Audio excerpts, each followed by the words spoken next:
Hey guys, welcome back to my YouTube channel. For those of you that are new here, I am Meffan.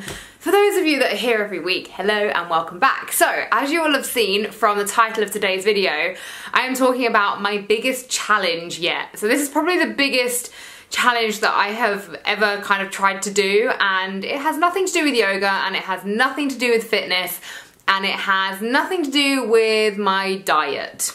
So what could it be? So it's all around plastic. Now, some of you will have seen that there is a hashtag going around, Plastic Free July, and it's a big challenge for a lot of people to just try and do their bit. Now, before I get into this video, I just want to say that I know that this is a subject that a lot of people are really passionate about. And I'm hoping that lots of you are going to comment with ideas and your experience and all those sorts of things. But I just want to say, can we please keep this a nice, really friendly comment hub? Just, you know, let's all kind of just appreciate that everyone's trying to do their bit. Okay, so first of all, maybe some of you don't even realise that there is kind of a bit of a problem in the universe when it comes to plastic, and that's fine. You know, we all have busy lives, we all have our own things going on, and it is very easy to get kind of like sucked into your own little bubble of a world and not realise that there are, you know, these bigger issues going on. So some of you will already know a lot about plastic, a lot about the issues, the problems it is causing to both the earth, well, the earth of course, which is also the ocean, but also the ocean. Did that make sense? Hopefully that made sense, but you know what I mean, both in landfill and ocean. So I just wanted to kind of come with a few facts before I kind of get started on kind of how my challenge is going, as we're a few days in already, and what I'm planning on doing and how you guys can get involved. So fact number one is that pretty much, bar a very, very small amount of plastic that has been incinerated, pretty much every single bit of plastic ever made, that has ever been made, and if you think about it, that's a lot, still exists. And so it may not exist in its original form, maybe it's been recycled, maybe it's to come down into like microfibers, but in some way, shape or form, that plastic exists on our planet. And that's pretty scary because we are manufacturing and making new plastic constantly. Every second of the day there is plastic, new plastic being used, being made, and so we've got to take a look and see what that's really gonna do to our planet going forwards. And we already know that the outcome is going to be pretty bad for our planet. So fact number two is that 500 million straws are used every day in America. Now obviously I'm in the UK, that's in America. America is a lot bigger. There is a bigger problem there, but don't let that kind of mean that us in the UK can just sit back and be like, oh, okay, the problem's over there, it's not over here. Because even though that's a big figure and it's a big stat and it's come over from the US, we're not angels over here. Plastic straws are used so much, and they're just, it's such a bizarre one, a straw. A straw is a really weird one for me because I just don't, it's not a necessity. And that sounds silly because I guess we've become accustomed to plastic just being necessary in our lives. And I get it, right? Okay, so you want to go to the supermarket and you want to buy some vegetables, and maybe there isn't loose vegetable, you know, available, so you get it in the plastic. And that's kind of like, well, if you want that vegetable, you've got to get the plastic. I see that kind of point of view, but straws, that's like a luxury that we're kind of then, it's having a really bad effect on our environment. So straws are kind of just a crazy one that blow my mind, that we sort of, there are all these other alternatives that I will go into that we can use instead. Okay, next up is that 8 million metric tons of plastic ends up in our ocean every year. And just think, like, I'm sure there are a lot of you watching this who have been snorkeling, who like going to the beach, who love just being by the sea. That's our ocean. Maybe some of you are meat eaters and fish eaters. And all this plastic is having a huge effect on our ocean, because that's where it's ending up. If it's not going into the landfill, then it's ending up in our ocean. And so we, you know, that's something we really need to be aware of and that we kind of need to do our bit for. And finally, my last fact for you is really scarily that around 90% of plastic is not recycled. Now, we do our bit. You know, a lot of people will do their bit, but we need to do more. And also just know that recycling, as amazing as it is, I'm not taking anything away from recycling, because ultimately if we're gonna do anything, we need to recycle. But recycling takes up a lot of energy, a lot of water and a lot of power in order to recycle. And plastic at the moment, although there is technology coming through that can change this, but plastic at the moment can only be recycled to up to a certain amount of times before it's then not usable anymore, and then it just goes either into the ocean or into landfill. So, you know, that's something that we kind of really need to be aware of. But I'm not taking anything away from recycling because it is amazing. So there's some facts for you. My kind of side of this challenge, how I see myself kind of fitting into this, is that I'm trying to stop single-use plastic. So that's my kind of like plastic-free July, is single-use plastic. Now, I'm already kind of very good at, I only use a reusable water bottle, I use a reusable coffee cup, I take a tote bag with me whenever I go shopping. We never buy plastic bags. I mean, Rob and I, to the point that if we ever forget a bag, we then and this is so ridiculous, this is me being, I mean, it's not ridiculous, this is good, but I literally like either take the basket or wheel the trolley out to the car and put the items in the boot of the car to then bring it home so that I don't have to buy a plastic bag, because it's my fault that I didn't take my canvas bags.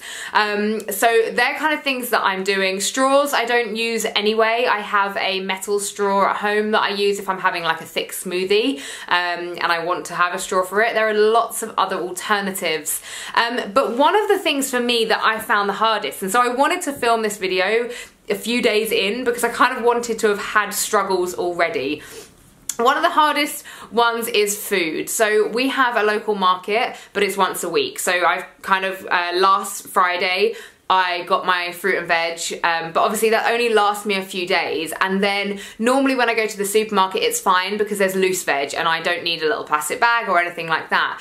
But then I ended up in a little town where the only place I could find to grab some food was an M&S, and because it was quite small, they didn't have any loose veg. So I just stood there and I was like, what am I gonna do? And so I went and found another supermarket where I could get it from. But that's one of those things that, had I not been doing this challenge, I just would have been like, oh, okay, fine, I'll just get it in its plastic. You know, and like that's just then going into the recycling and churning its way out. Also, a lot of plastic isn't even recyclable. Like, so a lot of plastic isn't yet at a point where it can even be recycled. So that's something also to note if you are recycling, to check the packaging that it actually can be recycled. In terms of kind of like, for me, like beauty products, makeup, my shampoos, conditioners, I'm not gonna go out and buy new things that aren't in plastic just for the month, because that in itself is a waste of the bottles I've already got. So I am at a point where I'm just going through the stuff that I've got, but when that does come to an end, I will start looking into alternatives. So, I mean, I already use some skincare products from Neil's Yard, which are in glass. Also the Body Shop have some glass bottles as well, but some of theirs are plastic. But I have kind of my stash of these things, so I'm not gonna go out and buy extra. So another one for me is that I'm doing is I've bought myself a Guppy Friend. I'm gonna link to it below. It's a little bag that you seal your clothes in when you wash them, and it catches all the plastic microfibers that come off of the clothes, and then you take those microfibers out and you put them into the recycling. Now, of course, like I say, it's all plastic, it's all going somewhere, but at least you're kind of trying to do your bit. Now, a few other bits and pieces that you guys could do would be maybe change from plastic toothbrush to, oh, fly just went past my face. Change from a plastic toothbrush to maybe a bamboo toothbrush. When it comes to straws, don't use paper ones because they're kind of single use as well. And actually they're weird because they go all like mushy in your mouth when they get wet. Maybe get a glass one that you can just wash and reuse, or a metal one, or rubber. Things for me that, like, you know, face wipes as well. So a majority of face wipes have plastic in, so maybe get a muslin cloth and a cleanser that you can use every day, and then you just wash your muslin cloth. For me, actually, one thing has been my almond milk. So I'm so used to just going to the supermarket and buying my almond milk.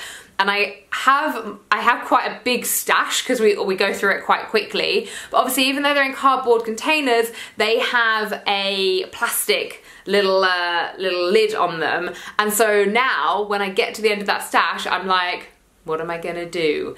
Am I gonna have to start making my own almond milk? And I'm pretty sure that stash is probably gonna end in about 5 days time. So yeah, I'm gonna see how we get on there. Fingers crossed I can figure something out, and maybe I'll just have to be like super like domesticated and on it. One thing I'd say, like if you can, like pre-prepare like lunches and put them in Tupperware boxes rather than going out and buying lunch. It's gonna save you money as well, which is always a good thing. And that's the other thing, right? In the long run, all of this stuff saves you money. So it's kind of a bit of a no-brainer. It just takes a little while to get used to because we can't be lazy with whatever we're picking up. One other thing, which is randomly sitting next to me on the sofa right now, I don't know why it's on the sofa, but is the Lily cup. This is a menstrual cup for the ladies out there. I recommend getting one of these. They're really great. You're not gonna then use tampons. I know that there are some tampons which I actually used to use that didn't have the plastic around them, just because I never really liked the plastic thing. I found it a bit weird. But still, it's still something that we are throwing away. It's still single use and it's going into landfill. So we might as well have something that is not only hygienic, that will save us money, but is good for the environment. So yeah, they're kind of like my tips to you. I'd love to know if you guys are getting involved. This is like a big challenge. It's really tricky. Like even yesterday in London, I'm used to kind of like just popping into Pret and grabbing this, like it's like a broccoli and beetroot hummus salad. Now it's in cardboard, but then the top layer of it is plastic. So I was like, okay, so what am I gonna do? And then I was actually meeting a friend anyway. So we ended up then just going to a restaurant and sitting down. And now I know that's kind of very much like I was in a scenario where I had time to go and sit down, but had I not have done that, I would really have wished that I had kind of pre-planned my food and prepped it in a Tupperware box, and then I could have just, not had that problem. Oh, and cutlery. Sorry, I'm thinking things. Cutlery, plastic cutlery. Get yourself a spork. I love my spork. I've had it for a good couple of years. It's like the spoon, fork and knife thing all in one. Not great when you need to actually cut things because you've only got one instrument, but it's fine. You can get by, you can use your fingers, and then you just take it back home and you wash it. So yeah, thank you so much for watching this video. I'm sorry if it's been a little bit higgledy-piggledy here, there and everywhere. It's just one of those things where things come to mind, and I did have a plan written as to what I was gonna say, but then I get kind of carried away. But I would love to know what you are doing for Plastic Free July.